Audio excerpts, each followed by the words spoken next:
Hello everybody, welcome to Sonic Talk episode 638. Today recording live on Wednesday the 7th of October 2020. This is the podcast to do with music technology, synthesizers, software, production, music production, studio work, live performance, all that kind of stuff. The entire thing that surrounds the whole business and technology of creating and making and distributing and streaming and making music. So hello and welcome everybody. Thanks for joining us. I hope it's all joined up. We want to say thank you very much to our friends over at iZotope because not only well they're basically offering us a special. Should I press that button? If I press the button, it'll special coupon. If you go to iZotope.com/Sonic Talk, you can save 10% on iZotope products, which actually is quite apt because one of the first topics is going to be to do with, or one of the topics is to do with iZotope. But anyway, let's say hello to our friends in the YouTube chat room and also in the IRC chat room. And we've also got Discord and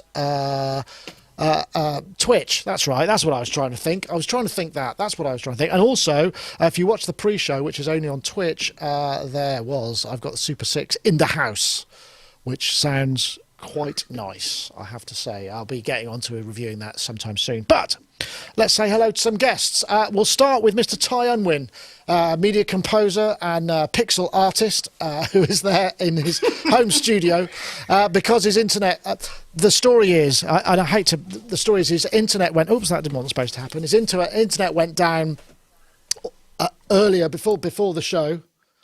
And let me see, live stream. It says there's no YouTube stream. Okay, I think there should be a stream. Connect my streaming software and start now. Okay, beg your pardon. Looks like the YouTube stream is not down. Let me just is not happening. Let me see. It's not me. Okay, try that one. See if that one comes along. Golly, hope that works. That'd be better, wouldn't it? Anyway, we'll figure it out. Ty, lovely to have you. The reason we came to you first is because your internet, the internet repairman showed up just before this show happened, and it all went a bit wonky. So we'll go to you first in case you go away. How are you, Ty? I'm all right, thank you. It still is a bit wonky, so I have to apologise for looking like a early 1980s video game. But as long as you can hear me, I suppose that's the important bit. Although sometimes I question myself on that one. I'm good. I'm actually very stressed at the moment. Because did I tell you I was stripping the studio? Did I tell you this? Yes. No. Oh gosh, yeah. You might have mentioned it. So it's still stripped, and then we had a call. Some Japanese video game wanting to one of Midge's tracks in this video game, quite a big video game. I can't say which one. And of course, Midge was like, "Great, that's wonderful." And then they said, "Oh, but we need the stems to do it all in surround sound." And I had to go, we don't actually have a studio at the moment. And more to the point, the system that was done on isn't the system that's getting reinstalled. So I've had to half reinstall the old system just to try and get the stems done to then take it all down again. And of course, as you can guess, because it's always going to happen, when I tried to then load in the files, which are now 3 years old, they wouldn't load. And they kept crashing, and then I had to go through, the system reports, the crash reports, to try and find what plugin it was that was making the whole thing crash. So I've had a fun few days. It's been amazing. Oh, God, what a nightmare. Yeah, that sounds bad. Yeah. No studio and no working setup, so you've got to do... just apologies for those of you trying to watch it on live on YouTube. For some reason, it's not working. I haven't changed anything, so it'll be there. Don't worry. There will be a stream. It'll just be slightly different. I'll just upload it later. Well, Ty, you have my condolences. I am sorry to hear that. Technology, it's one of those things. As I quite often demonstrate with the live streaming show, is often not it's something to wrestle with, and that's something I often do wrestle with. Anyway, let's say hello also to Mr. Dave Spiers, who's there in his synth boudoir and his garret at home. Dave Spiers, of course, GeForce Software, makers of fine software instrument. I would call you a kind of synthesizer historian or synthesizer appreciator. What would you say it was? They call me a fetishist. They call me a synthosexual here. Which I'm happy with. I can deal with that. That's interesting. That's Okay. right Yeah, by that's me. it. Because I'm always going, No more details there, Dave. Yeah. Does that mean because I'm not going to be? I hope I'm not being offensive because you get non-binary. So if you're a synthosexual, does that mean you're non-hexadecimal? Hey! Hey! Do you know what? As soon as you say hexadecimal, my mind just goes back to KX88. Immediately. I don't know what that is. It's like some horror story from the past that sort of revisits. Just about to do a gig. Oh, the KX has gone down. You need to reprogram all that in hex. So yes. Anyway, yes. There you go. Do you like my hair? Yeah, I keep going on about this. You look like you're getting ready to join. What's the? I just band had it called? Mondays. I just had it cut. Oh. Can you see the horror? The horror. Oh wow! Oh, you've just had it cut. Yeah, literally. I've like, noticed. It looked the same. So teardrop explodes, teardrop explodes, what's the Killing Moon? You know, do. Echo and the Bunnymen. Echo and the Bunnymen. God, what was his name? I like a Funny McCulloch, please. geezer. Ian McCulloch. Yes. Ian McCulloch. Yeah. He was hilarious, he was. I liked Anyway, him. look- No, my missus was just like, every morning she's like, it's like waking up next to Ken Dodd because it's all out here. And I've taken a picture of it like every day since lockdown and in the most ridiculous styles possible. One day I'll do a kind of little An animation. mergy thing. A Yeah. morphy thing. That sounds like a great plan. Yeah. Well, lovely to have you, Dave. It's such a rarity, but it's nice to see you there. And that looks like a nice... Is that an ARP Quadra to the side of you? Oh, yeah. Yeah. That's rare. That's a really rare Quadra because it works. It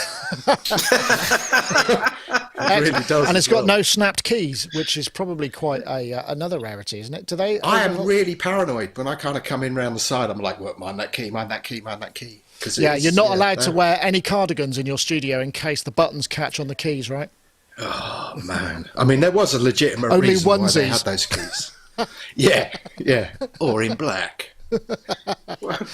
God, what has life come to when the best we can come is with no cardigans? No Whoa! or a onesie. All right, well, I'll do my best. Well, Dave and Ty, lovely to have you. And of course, we have Mr. Gaz Williams, also, who is music technologist, bass player, and also streaming artiste, which I'm guessing. Have you got the Gaz Williams show on tonight after all this is over? Yes. Excellent. And tonight's show is going to have a very conscientious... what's the word? Sorry, controversial title. In that, I'm positing that the Electron Analog Rhythm is the best drum machine of all time. That's yes. How clickbaity! Very clickbaity, but I Remember to reckon put a cat on the poster frame while you're at it. yeah, I've put forward a bunch. Well, I've got the 10 reasons. So you'll have to tune in. Ty, the chat room are pointing out that you do look like you're either outside a Frankfurter franchise or you've got a Frankfurter style hat. That really is very Frankfurter-like. It is. For sure. I've got a big sausage on my head. Yeah, you certainly appear to have. In fact, because we were talking earlier about because of all these technical issues we have, and I'd mentioned that we will get onto some music technology at some point. Don't worry. And I was mentioning that when we were streaming and we were doing all the Super Booth stuff, I needed to have all these kind of these things to hold up. So because if you can't hear anybody, you'd have all these things. Tap just and hold on, there was another one. I can't hear you. I can't hear your synth. What's that? Reload the browser. So this is. I'm thinking of making a series of cards for live streamers, so that we can, but a bit neater than this, so that we can use the people in our position can use them. And I've already prepared one for you, Ty. There you go. Yes. Excellent.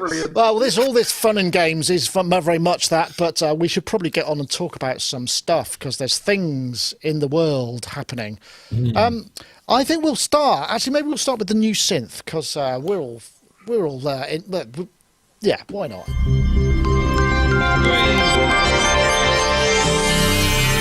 This is the news that the new Prophet 5 Red 4, they're calling it. Electronics, Silicon Valley, it was all just evolving as I was just getting into the scene. And by the middle of the decade, my day job was working with microprocessors because it came out of Silicon Valley also. At the same time, I was in San Jose, a few miles away. Emu was in an apartment in Santa Clara. Doug Curtis was working in Los Gatos at the time. There's not very much Rev 5 in this, is there? Hold on. Let's get it up a bit. Envelopes are tight. Everything is, what you would expect in a modern day instrument. As you get towards 3, it starts loosening up just a little.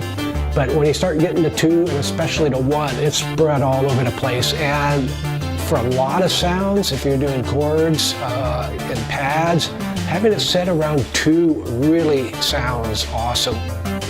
Okay, well, this is the news that Dave Smith and Sequential have just decided to release, or announced the release and availability of the Prophet 5. They're calling it the Rev 4 because it's basically very similar in livery. Let me see, I've got a picture of it here. They're going for the classic look there, Prophet 5. It's basically got updated electronics, but a lot of the stuff is very much the same. So you get more stability, you get velocity and aftertouch, you get more patches, and you also get this sort of vintage knob, which takes it. They likened it to, you start at a Rev 1, which was basically crap, right through to a Rev 4, which is the modern one, where it's really solid and tight. But it is all analog business, which is, I think, something that is pretty cool. And it's nice to see, even though they've said in the past, we won't be re-releasing anything. They had to, really, didn't they, Dave? Is this one on the list? I really, really, really want this. It's the only reason I'm on the show. It's the only reason I thought, I've got something maybe to contribute. No, yeah, you have no idea. Don't go too far, Dave. Me. When I said, well, I'm just after a trade deal. Dave Smith, please, trade deal. No, I was just so happy when I saw this. I've got a Rev 2. We've got a Rev 2 and a Rev 3. And the Rev 2 is like, every time you turn it sounds amazing, but every time you turn it on, you're kind of doing this. Which one are you going to get? Yeah. And it doesn't work again.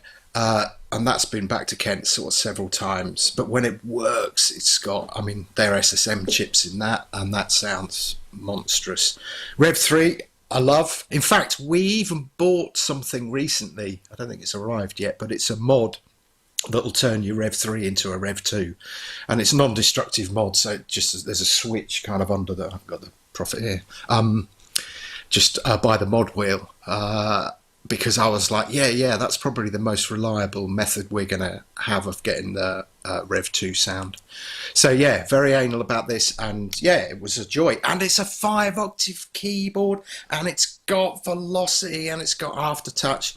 And I have no doubt that Ty is thinking about one if he hasn't pressed the button already. Which is why I called and went, yeah, please come on the show. I don't want to be on my own. And also, I think I know why you should be on the show. Well, so, yes. Yeah, I don't blame you. It's a bit rich for me because it's obviously I think it's going to be about $2,500. So it's up there with a lot of the so Polybrute is similar price, the UDO Super 6, which we've got here in the studio, nearly ready, starting to get set for review. So, it's up there, but it's also got the pedigree. I know, Ty, I'm imagining, have you got a Prophet 5 already, or is this going to be your first P5 in the flesh? No, you see, the thing is, if you're buying this one, is going to be really. This is almost as controversial as Gaz's rubbish about the Ritten being the best drum machine of all time. But we won't go into that. This is almost as controversial as that. I have to say, I've never been a huge Prophet 5 fan. It's never been a synth that's really done a lot for me. Me neither. I've always just found it quite underwhelming, if I'm honest. I bought Prophet 6 because at the time they were I've got lots of Myth and Sequential stuff. I've got Prophet 12 and a Polyvolver and things. But I bought a Prophet 6, and with them selling it as the sound of a Prophet 5, etc., and I have to say, I'm not a huge. Again, the Prophet 6, it's not a first go-to synth. It's nice enough, but that's it. It's okay. But there's a big but here. There's something in me that just has to go with this one. Do you know what? Maybe I'm the one that's mistaken here, and maybe I'm the one that's in the wrong. So,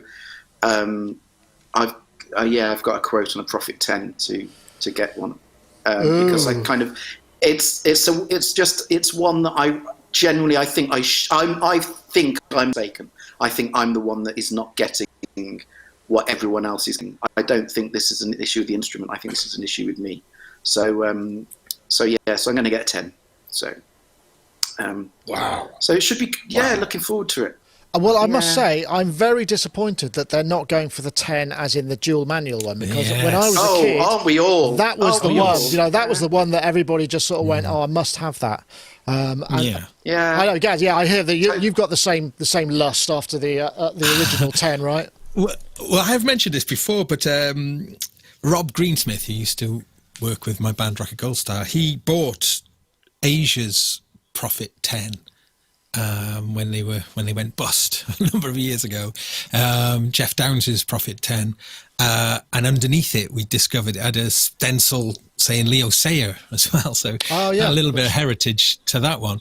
But my goodness, were the keys horrible on it, I think just through years of probably abuse and whatnot, but I think that's one of the things that this new one, having a proper nice key bed. Did they ever have good key beds? I think they were always shoddy, weren't they? I don't think any key beds around that time, synth action key beds, were very good, because nobody really made those sort of things. The only ones I think the only ones that were around at that time would have been stuff like for Bontempi organs and things that weren't waterfalls. But I mean, regarding the price, though, and you mentioned it's a kind of premium instrument, but I mean, I did a little kind of calculation of it earlier. I think when the Prophet 5 came out in 78, was it?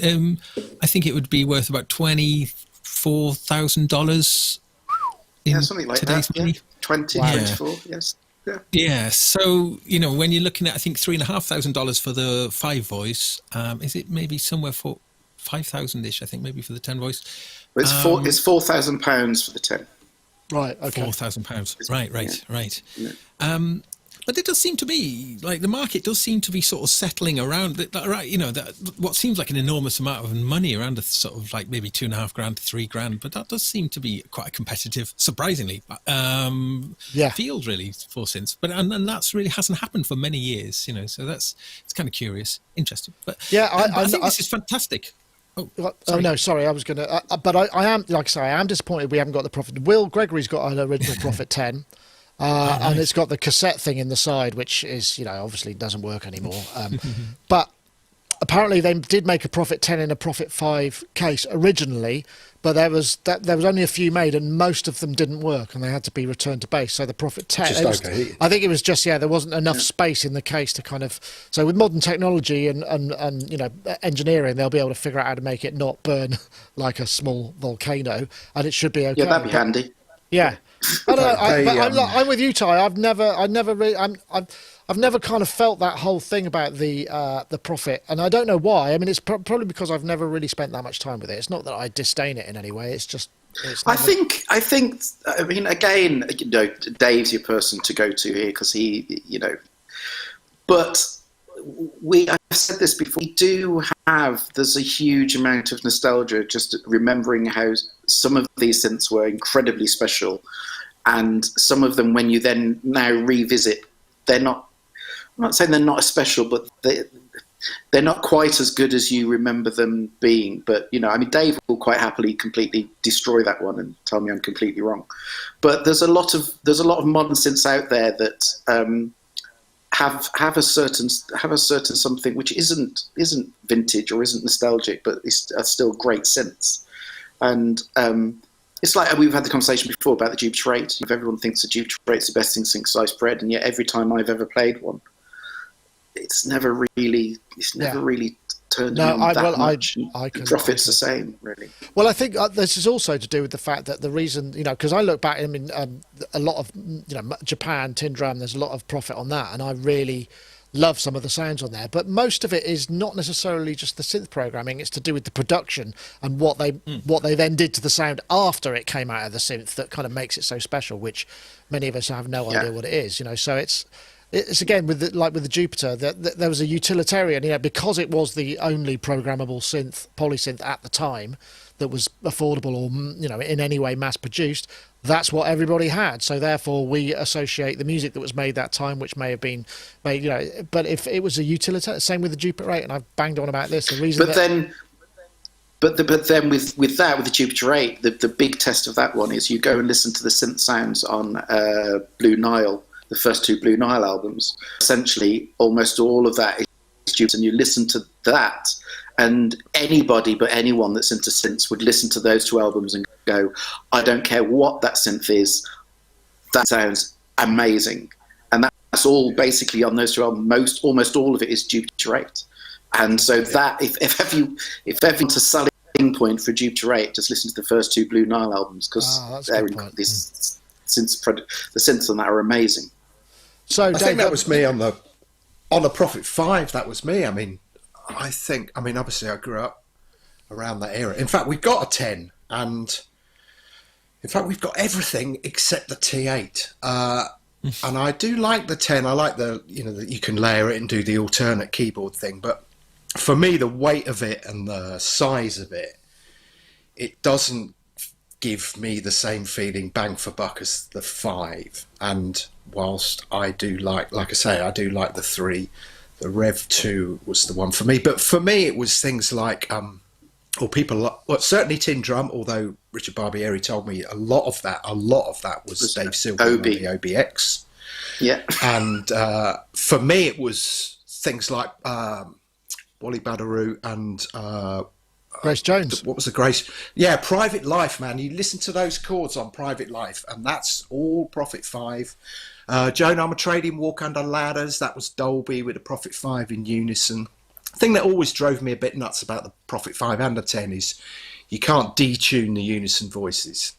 So when you kind of lock, particularly on the 10, you're locking 20 VCOs, and they're all kind of here, and you get this phasey, and it's like, I just want to kind of spread them or detune them a bit. And again, on this, I was like, yep, sorted that out. Yeah. So yeah, I'm kind of, but also there's another angle in terms of price. I mean, we've been working we've been doing a little bit of work for an American company. Can't say who it is, but they're quite high end. And one of their guys said to us at one point that actually a large proportion of their customers in America are kind of doctors and lawyers who have the money to indulge themselves with the kind of dream studio that they've always wanted. And that's kind of, when I saw this, I was like, this is perfect for that. You're going to have doctors and lawyers who've got a huge disposable income, who are kind of my age, who have lusted after these things for years and gone, now I can get one and it's reliable and it's got 5 octaves on the keyboard and it's velocity and aftertouch. So yeah, for me, I don't know. I just thought it's in the hands of its rightful owner. Yeah. Yeah. I've got a question. Me. I've got a question. The thing it brought to mind most in terms of like a product in revival is like Moog, when they brought back the Mini Moog with things like aftertouch and USB connectivity and a few other, but mostly trying to be very true to its original. That's probably a similar comparison. Now, the reason I'm curious, how will this affect the market value of existing Prophet 5s, and how has the reissue of the Mini Moog affected the the value of original Mini Moogs? Do you think it kind of enhances the reputation of the originals and makes them actually worth more, or do you think if they will decline because you can buy better version of them? Well, I think what Dave said earlier, I think is a factor, which is there's lots of people of a certain age with disposable income that don't buy these instruments for their living. They're just it's almost like the same thing that we got where people would buy vintage guitars because they like them. They're not like Eric Clapton, although he's probably got one. They're just blokes and people who want the nice things and they can afford the nice things. So I think the originals will still have the cachet, whereas the professional users who don't want the irritation of the problem with it, the lack of what am I trying to say? The reliability, that's the hassle, basically. The hassle, yeah. Yeah, I think you're spot on. I mean, if you look back at a lot of the reissues, like kind of MS-20, the original MS-20, and the when they did the full-size Odyssey and the Mini Moog and all of those, if they're done properly and done by the same companies and whatever, almost, I don't think it really affects the originals at all. And I think you're exactly right, Nick, in saying that for the people that do it for a living and need to be able to turn it on in the morning and it just work, that's the most important thing, unless you're just collecting. And as you say, a lot of collectors are, not doing it for a living. So I don't think it affects them at all, to be fair. Yeah, no, interesting point there, guys. The only one I noticed was the MS-20. I think the MS-20 definitely dropped. The originals dropped in price secondhand after the later ones. Did they? And the Odyssey to a degree. Yeah, I mean, not to a huge extent, but it was reasonably noticeable. And certainly Odysseys. I mean, at one point you're looking like $2,500 for an old beaten up Odyssey where hardly any of the sliders worked. I think that's what I find amazing about the current status quo with analog gear. It's like I remember actually when I got the Prophet 10, it turned up about 5 minutes before a podcast, and I was under penalty of death. You get it out the hall from the wife, get it out the hall and get rid of those polystyrene chips. So I'd kind of manhandled it into the studio, and I was sweating and because it was so heavy, and then I kind of had to come on air and be vaguely normal, not play it, which was quite. Yeah. I mean, I don't think we turned it on for ages, but yeah. I mean, I do find that fast, and that must have been 5 years ago, something like that. And in 5 years, we've gone from no analog gear to mountains of it. I'm just saying, just before it goes, Enrico Palazzo in the chat room said, so Prophet 6 or Prophet 5 Rev 4, which is a fair point, because the whole point about the Prophet 6 was supposed to be in the same way the OB6. They're supposed to be based, again, on more analog electronics. I mean, is it just cosmetic that's going to be the difference there? Because if you want that look... No, the Prophets, yeah. I mean, the Prophet 6 has got the effects units. It's got effects as well. It's got a couple of other things. I can't remember what they are now. Yeah, I know exactly why he's asking, because that's exactly what's going through my head. I mean, obviously smaller keyboard, obviously. I'm hoping that the 5, stroke 10 is going to have a certain something, which is, and that Rev 4 to Rev 1 knob isn't just a renaming of the slop knob on the Prophet 6. If it is, I will not be a happy bunny. But I'm hoping that it's doing more than that. So. Well, we'll have to wait and see. Yes. Well, okay. Anyway, there it is. We had to go there because I think that was important. I mean, God bless you. If you can, and you want one, then go for it. I mean, there's so much choice out there at the moment. That's the really good news. Okay, right. Let's take a look at this new thing from iZotope. From the industry leaders in assistive audio tools and powered by legendary exponential audio technology, iZotope Neoverb is the most intelligent reverb plugin for music producers.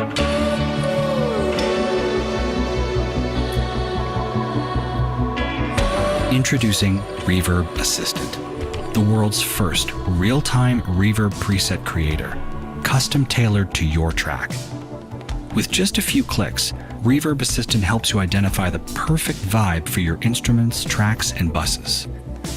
The included style and size sliders let you blend your choice of 3 distinct reverb algorithms, including everything from short, realistic reflections to massive spaces and halls.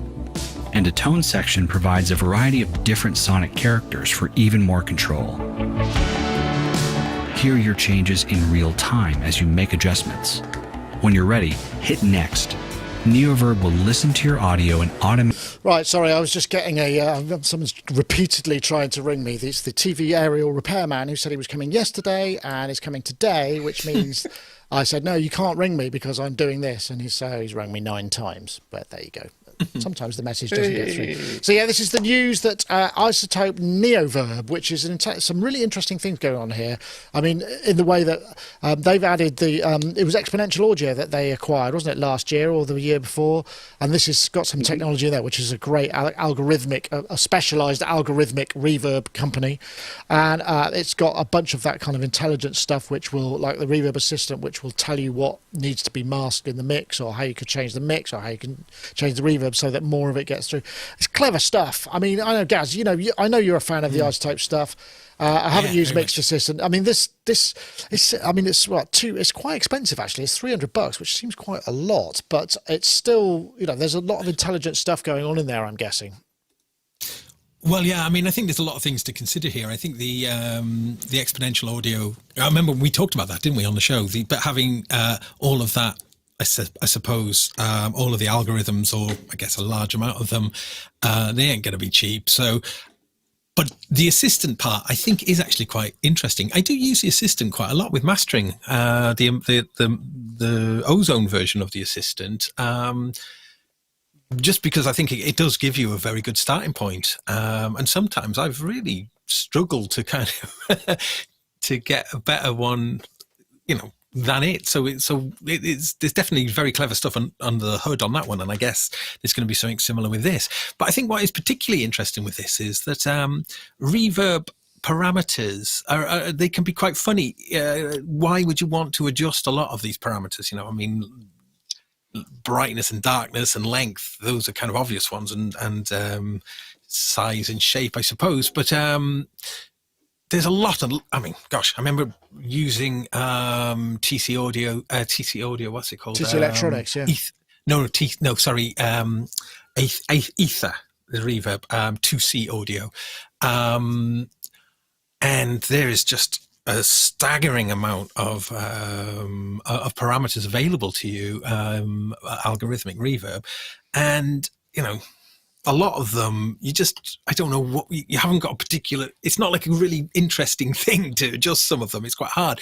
The reason why I'm mentioning that, I think it makes a lot of sense to offload some of that decision-making process to AI, I think. So I'm very curious. I mean, finding the right reverb match for a song is make or break. You get it sounding absolutely right, and it's amazing. But so I think some assistance in this field, I think, is a really cool, and can't really think of anything else quite like it in that respect. So, that's a good point. I mean, I suppose the thing is more often than not, I'll just use whatever it is that I've got, rather than, do you see what I mean? I'll just go, which is usually some sort of modulated reverb with a minimum of 5 seconds. So it's probably not for me so much in that respect. But I know, Ty, you probably have to match and think about these things in a little more detail than I generally would. Is this something that is of interest, or would you prefer to kind of really think about it and get the right algorithm for the job and all of that stuff? No, I think I do get quite anal about choosing the right algorithm and getting the right reverb, and because they all sound different,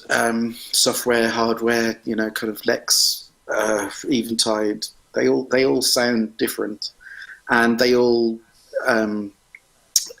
serve different jobs, really. And I think the biggest mistake, because we've all been there, I just remember the days when I had a quad reverb, and therefore everything had large hall on a quad reverb on it, and I then couldn't understand why all the stuff that I was doing didn't sound as good as everyone else's, sound as good as a pro recording. And then when you really realise that finding the right reverb as a starting point it's really difficult, a real art form. And I've been doing it for too many years, and I still now don't think, there's plenty of time when I will sit there trying everything and it's just not sitting well, it's not working. And I think everyone's the same. And so having something like this, which will essentially, as Gaz said, give you a starting off point, and even just make you look at it in a different way. This is the thing, it's very easy to get stuck in I'll just use this. Whereas the fact that, it loads up to 3 reverb engines, and you can mix between them, which is obviously an art that lots of people don't do. Lots of people just stick one reverb on it and that's it. But lots of people stick reverbs in serial or parallel or whatever. It does all of this for you as a jumping off point, which is fun. I mean, to me, that sounds fantastic. And hopefully it will make people sit up and live things a bit differently and try things that they wouldn't otherwise try. And because they've made the interface so simple and clear, and you're literally just dragging, kind of the pointer around between the three engines and find the point. You'll find points that you wouldn't otherwise have gone down. And the other thing is this whole unmasking thing. People don't really understand how important it is, because reverb by its very nature just blurs everything. And to actually, if you get the right reverb with the right, kind of programming, it doesn't get in the way of anything. It's like, that's why I love Adaptiverb, the Synaptic Adaptiverb, because that does very clever things so that it doesn't get in the way. It's a different kind of program, but it does very clever things that it never gets in the way of the material. And if you use this right, I'm sure that you'll get a similar kind of effect in creating a hole or a space or whatever. So I love the look of this. I think it looks fantastic, and it it's so predictable.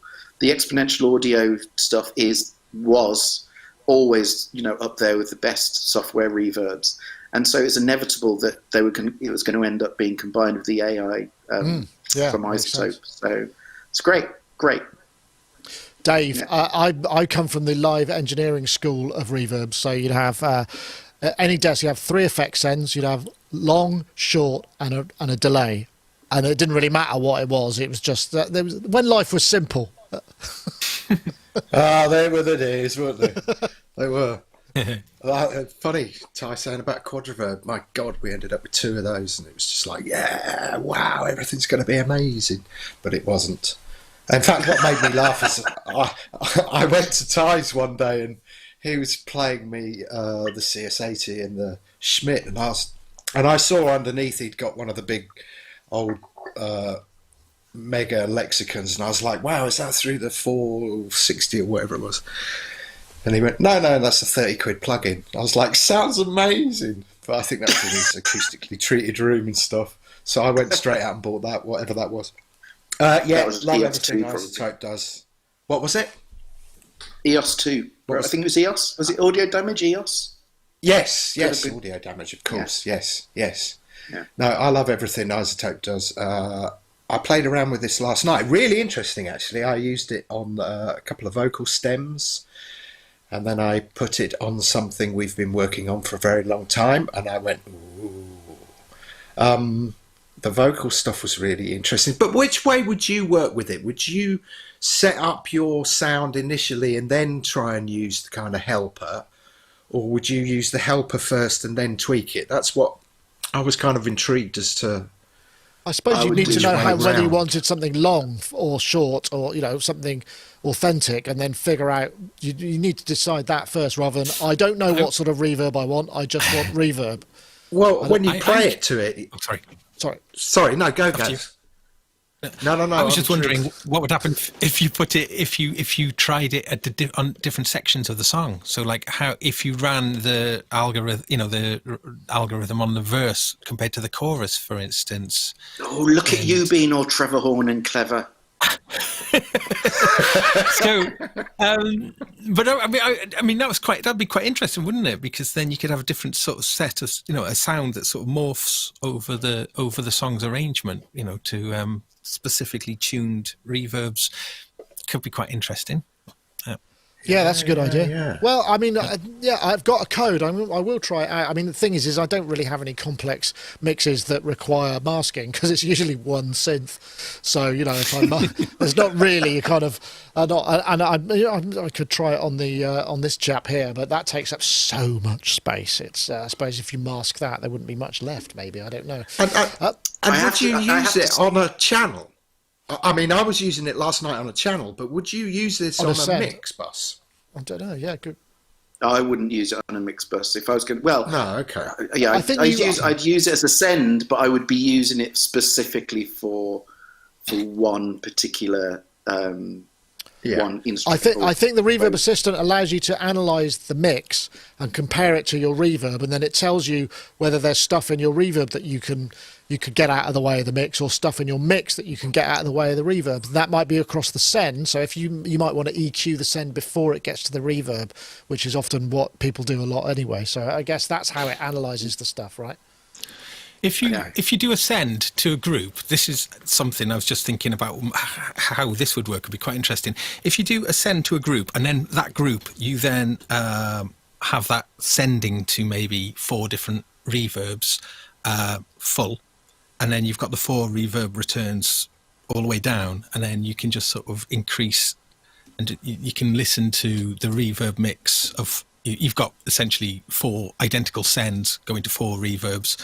And then you can like bring the returns up to sort of, it's a way that I like to work on. If I'm working on an album project, I'll set that up at the beginning, and I'll have my 4 reverbs, and then I'll kind of use those pretty much fixed, and then just vary it on a song per song basis. And I've done that in the past to do that, so I can automate those returns to kind of get changes between, to make sections feel different, to feel something expanding and then contracting a little bit. So I think with reverb things, I've been quite creative myself in trying out different ideas. So this really, really interests me to see if it will do stuff that will blow me away. That's what I really, to be like, wow. Because, I think there's a really wild psychedelic effect of a morphing space. Sorry, I'm going off topic. Yeah, and if there's room, I think you're absolutely right. Yeah. Well, maybe. I do. Oh, sorry. No, I was only going to say I do the same, but I just do lots of parameter control. So on all of my reverbs, I have when I'm working on it, I have loads of automation on reverb parameter and delay parameters. There's loads of automation going on. So what Gaz is saying is spot on. Really, it's just to keep people interested, or just take them places that don't feel the most obvious ways of doing it. But I think this is the kind of thing that can help, even if it's not directly using it. I think it's great as an idea that people are looking at reverb. If they use this, they're looking at reverb in a different way, and they're I'm sure there'll be lots of moments going, well, I didn't think of doing that, and I think that's really important, and I think that's what I would find useful in this. So. I think almost like an education thing. Anyway, check it out. I think there's probably, I'm not sure if there's a demo. Well, actually, I forgot to say, if you're interested, then of course you can get the 10%. You can go to iZotope.com/Sonic Talk and save 10% if you're going to buy it. So it's probably on special at the moment. I have to check that. So if you put in Sonic 10 at checkout, you would save 10% on that as well. But yeah, that's a by the by thing. Gosh, time has gone by. There's still so many topics left. Well, we've got 3 left. I'm going to have a vote. So we got Suiko ST, hands in the air. No, okay. Well, I haven't got my mail. I haven't got my mail in front of me. 2 Roland TR machines or inspiration cards? Oh, we can do both of those too. All right. Then, to be fair, we can do all 3 of them if we keep. I mean, the Japanese. Yeah. All right. Let's do the Japanese thing. This is basically, this came up. This is a video that Hainbach did. Great, does great features on YouTube, and this is ultra rare 80s Japanese synth called the Suiko ST50. Tashivar Hainbach des. It's good to have you back. The instrument I have in front of me today is one of the rarest synthesizers I have come across so far, the Suiko ST50. It seems to be full of kind of Japanese sample stuff, and it's very much for the Japanese market.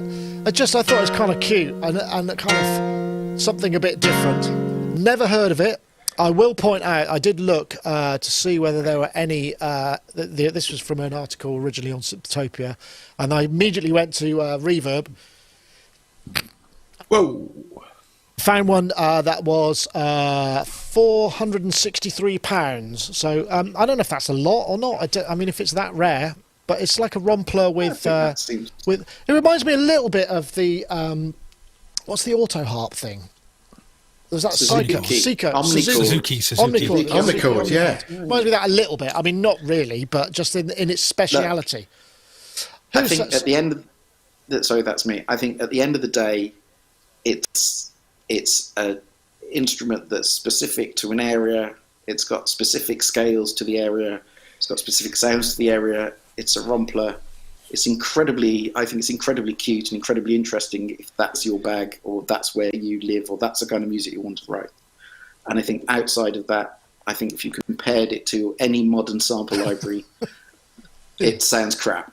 But that's kind of. But I think it's incredibly quaint, and I think it's brilliant. But I would never have any urge to own it. I think the UI is probably what makes it interesting as well, and because I think it does auto accompaniment and chord buttons and stuff like that. So that would be, you get things out of it that you wouldn't ordinarily get. Well, Ty did say we could whip through them, so so there we go. I like this. I like this. I want this. I do like this. In fact, it's good that Gaz is on because. So Brian Eno asked me to find him a Suzuki Omnichord Mark 1. And the Mark 1 was like really important because it sounds better than any other one. And the first thing I thought when I saw this is we should get one for Brian and see what he does. But the other thing I thought is, you remember what I did that CS80 video and there's that pitch rise thing whenever you hit the notes really hard. And I mentioned in the video that actually in the 80s with the whole obsession with China and Japan and everything, this was, played in fifths and completely overused. And as such, I just thought it was cheesy and I don't do it. Well, actually, since I did that video, I've become slightly obsessed with that sound and trying to make tunes in as cheesy a way as possible. And this was just like, when I saw this, I was like, first of all, I think old Hainbach is supremely cool. Oh, he's amazing. I was like, I do want this. I do want one of these, even if I imagine the kind of digital noise aliasing in it is very 80s. So yes. Anyway, so that's I've done my bit now. Gaz, it's a bit like, isn't it? A bit like it's like what about the Volca Suiko? That would be maybe that's what we need. Yeah, I think that's a great idea. I mean, I'd love to get my hands on one, and I love using things that are not meant to be used in certain ways and, doing stuff. I remember my friend had one of those, not a Shruti box, but like it sort of drones. It's like a Indian electronic thing, and you can choose what key it's droning in, and it's sort of, and it just kind of creates like tambura or something. I can't remember, but little boxes. But using them, putting them through noise gates, and sort of putting like rhythmical noise gates across them, and having loads of fun with them. So I that sort of thing really interests me. One thing I was going to say though, Hainbach, very brave of him to start his feature in Japanese, but come across very sinister, didn't he? He's like the arch villain, yeah. It's a bit Blofeld, yeah. No. Yes, I know what you're saying. I love him. He's so. I love the way his presentations. They're so calm and they're so on the money. He's honestly spot on. He's lovely. I love the guy. He's great to hang out with, though. He is like a super calm and mellow person to hang out with too. So it's excellent. Well, you can check. I thoroughly recommend you check it out. We'll put a link in the show notes to that for sure. Okay, moving on quickly. Next.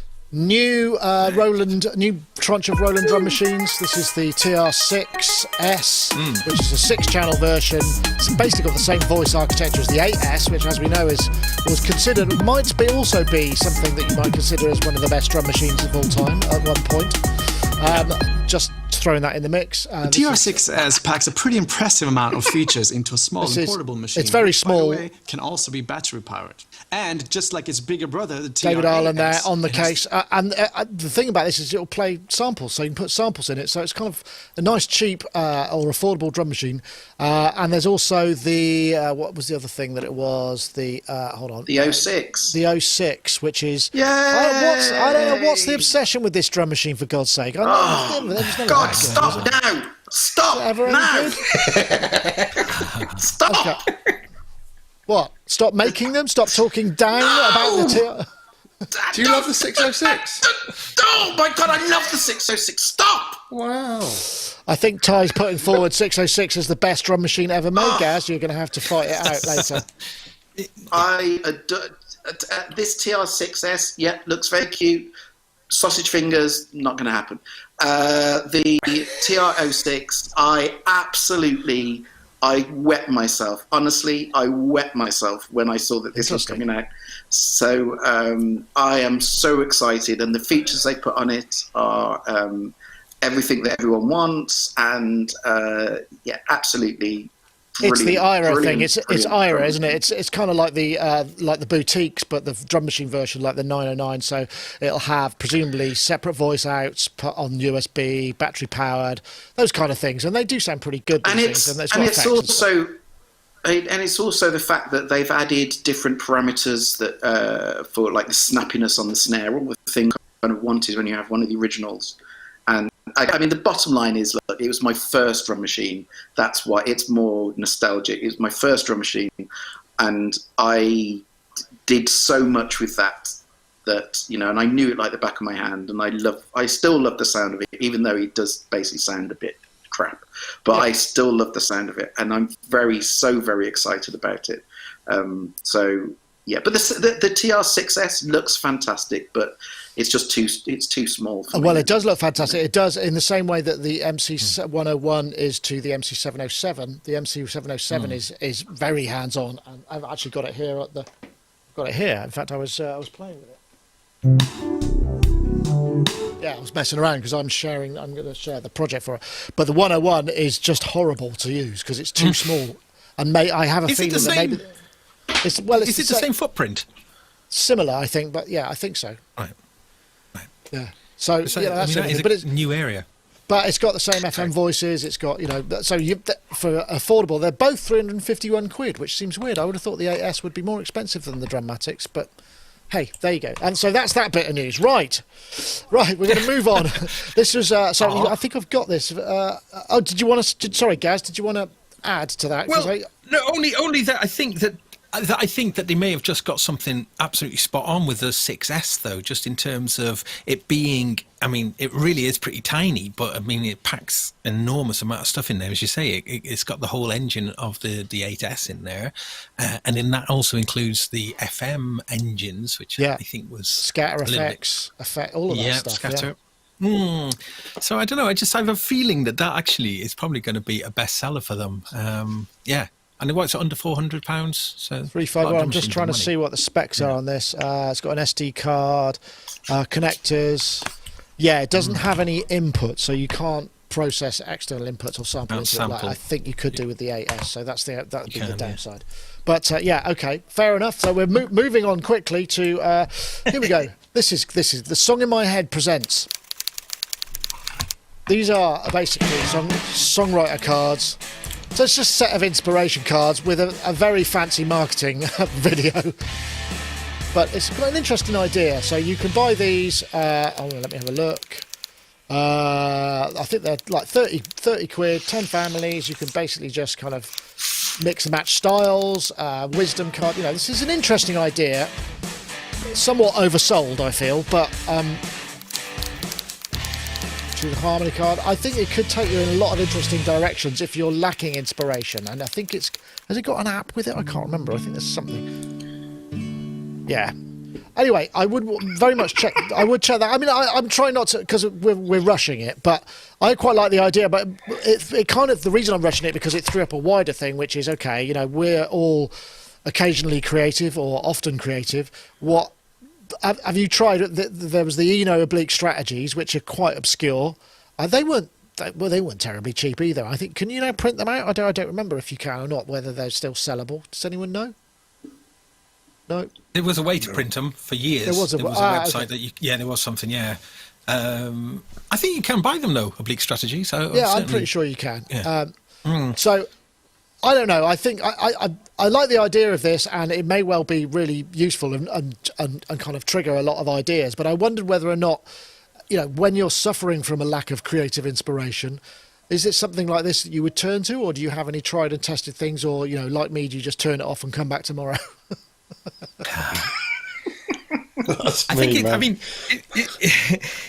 I think a lot of the time the inspiration doesn't come from necessarily those things, but more from just, a general malaise in your life, or, other things rather than musical decisions, I think, cause you to maybe stop. However, something that could kind of throw something into a different direction is a good thing. I think these seem like a pretty good idea. I'd like to try them out, actually. So I think 30 quid seems a bit pricey, Well, you've got to pay for that video somehow. I mean, I think there's a lot of 3D work in there. Yeah. A tenner, I think, would be a good price for them. 30 quid seems a bit pricey for a set of cards. But mind you, look at board games. Board games go for bags of money, don't they? It's you are paying for all that brain power, I suppose.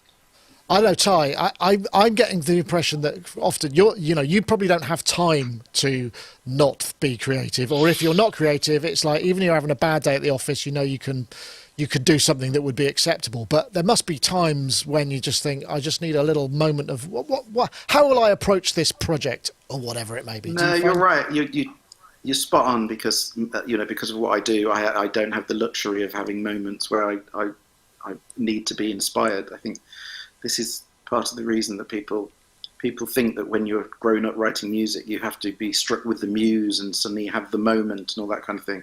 Unfortunately, what I do, I have to deliver whether I'm in the mood, not in the mood, or whatever. But if I'm not feeling particularly inspired, for me, it's switching on a piece of gear that I don't know very well.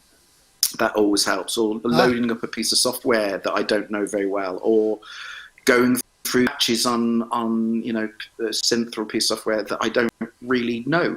Basically, it's because if I know them, I know what to get. I'm going to get. I know what to expect. And I think, I've got quite a few pieces of gear that are not the easiest to work with, and they're normally the ones that inspire me, because they they take me in a direction that I'm not getting complacent with, or kind of expecting. That's interesting. So so it's almost like it's almost like my entire world of writing is one big safety net, and for me to get inspired, I kind of have to move out of that safety net and go somewhere where I'm less comfortable, or sometimes I'll open up live with a push just because I'm less familiar with it, and I always forget everything about Ableton because I use it so regularly that so I always forget, and that always kind of takes me down a direction which I wouldn't naturally go. So that's an interesting idea. Or you could so the equivalent of just taking some time out to program the central heating timer. Then that's unfamiliar territory, right?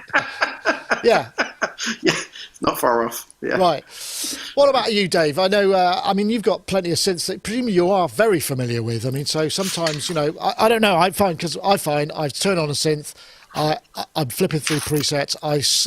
For me, I've got so little technical ability playing wise that I always fall into the same patterns, the same things, and I find it a real struggle to move out of the chord shapes that I'm normally doing. So sometimes it has to be a sound that will direct me in a different direction, but more often than not I kind of tend to fall on the same pattern. So it's like, oh, this sounds big, it's a pad sound, I'll do those chords that I always do, but obviously if I was doing it commercially in terms of trying to sell my music, that would be harder. So do you find work from a concept, or do you just find the muse takes you? I don't think I've had a creative bone in my body since lockdown. I don't know what it was. That's slight over-exaggeration. I did go through... In fact, I dug out a Juno 106 and went through the presets on that. And some of those presets were sounds that were used on an album that I was kind of involved in a million years ago. And I was like, oh... And that sent me off in a direction. I normally find the best way to get inspired is go and do a job that you never ever want to do for half a day. And I guarantee you'll come back to the studio with renewed vigour thinking, Jesus, at least I'm not doing that job for a living. Yeah. That's the way it works for me. Go count your socks, or do your accounts, or, yes, do something like that. Do your accounts. That will always make you want to get back in the studio. Oh, yeah. Well, that's an idea. I was thinking, one way of getting inspired, though, is if you play guitar, is just doing some open tunings, and then all your standard chords all sound really interesting. Has there ever been anything like that on a keyboard, where you push a button and then Like all the notes just reassign swaps themselves. Yeah. Yeah. There MIDI are some things that you can do like that. I mean, and also grid-based, the scale snapping and the grid-based stuff. Yeah, there are some. Yeah, That's true. Yeah. Yeah. You were going to say MIDI error. He did but that plug-in, didn't he? Yeah.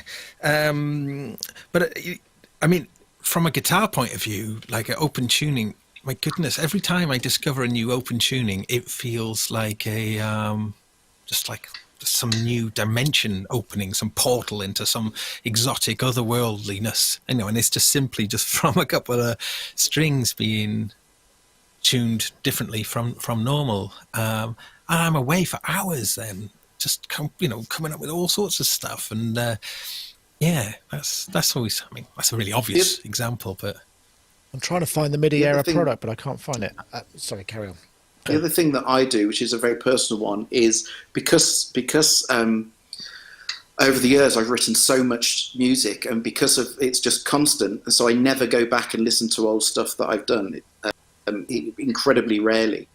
So if I'm not particularly feeling inspired, I'll literally just pick a random folder from a project that I did 15 years ago, and I'll listen to it. And the great thing about it is, because it was done in such a hurry, and because I haven't listened 15 years, like I'm listening to someone else's music, except the difference is I can listen to this music and get totally inspired and go, wow, that sounded amazing. And I can pinch every note of this because it's me.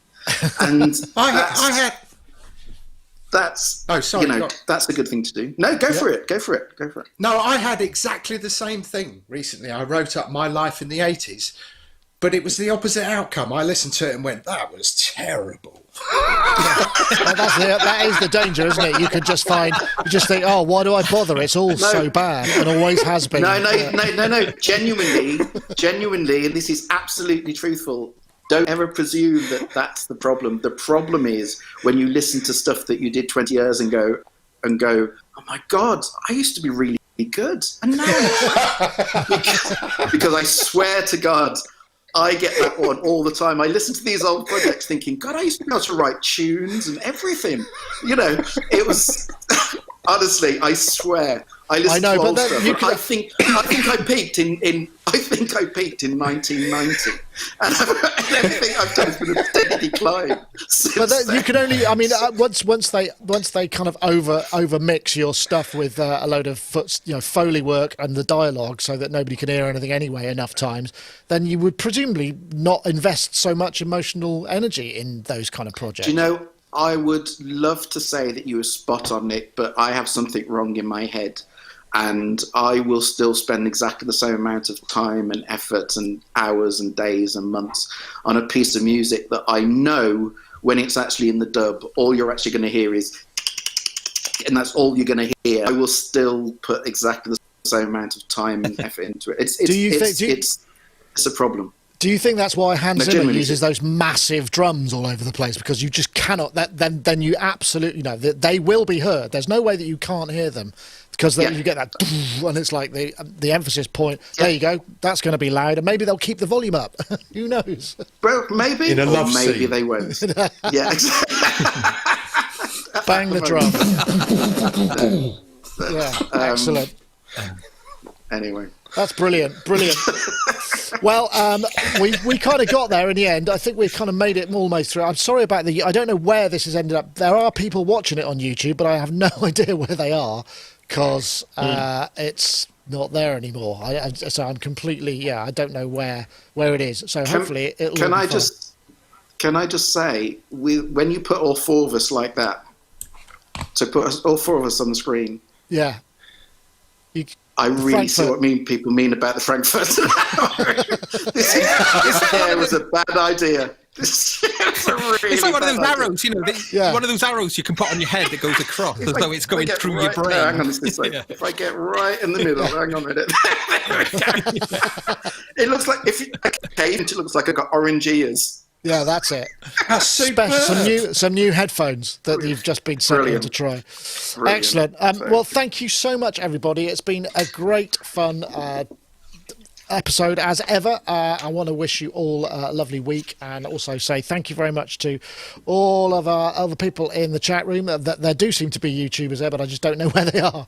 I don't know where the end point is. I'll find it somewhere. And also all our friends over in the IRC, and also in, well, there's another place, isn't there? Oh yeah, Discord and everywhere else. In fact, if I come back, I'll put this little bit on, because we want to say, if you want to carry on the chat after the show or just the rest of the time, we've got a Discord channel, a Discord server with loads of channels on. So if you go to bit.ly/Sonic Discord, one word, then basically that's the never-ending invite, so you could go there, and you can get onto the server and join. And the community is growing and growing and growing. So please do head over and enjoy that. I've just got to switch that one off there.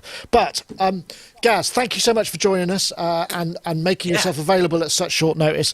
And of course, your show's on at 8:00, which is Gaz Williams' show. Yes. And is it 8:00? Thank you. Yeah, 8 p.m. tonight, yes. 8 p.m. UK, so you'll be doing that. UK. And arguing the fact, I suspect you might get a bunch of people in the comments who are going to be arguing against the fact that is the best drum machine ever made. Well, I'm putting 10 things forward for this being the best drum machine ever made. So if you want to come and join the argument, 8 p.m. tonight on Gaz Williams' show. Okay, thank you. Right. I wonder if there's any room for cons as well, because then obviously. Well, anyway, we'll get onto there. 10 reasons why it's not. So get your stuff ready to paste into the comments. Anyway, also Ty, Unwin, thank you very much for joining. Well, it looks like your internet engineer hasn't totally broken your internet. It's certainly not as good as it used to be. But maybe next time, by the next time you'll be on, it'll be like you'll be appearing like you're actually in the room. It'll be so good. All those bits will have queued up. Yeah, it's been dragging on since July, so hopefully it will get there eventually. Meanwhile, this evening I'll be there at 8:00. Gaz show, love it, but I'll be arguing the toss. So. Okay, excellent. Well, thanks very much. There's a challenge there. Yes, and of course, Mr. Dave Spiers there in his studio. Thank you very much for joining, Dave, who is he's joining a Echo and the Bunnyman tribute act. Joining the boy band. I look like one of the Ruttles.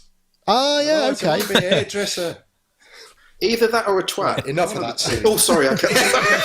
Easy. Right, on that note, we should probably quit while we're ahead. But thank you very much, everybody, for joining us. Thank you very much. And don't forget, we'll be back next time. See you on Discord if you're also there. That's it for this time. Thanks very much. See you next time. Bye-bye now. Bye.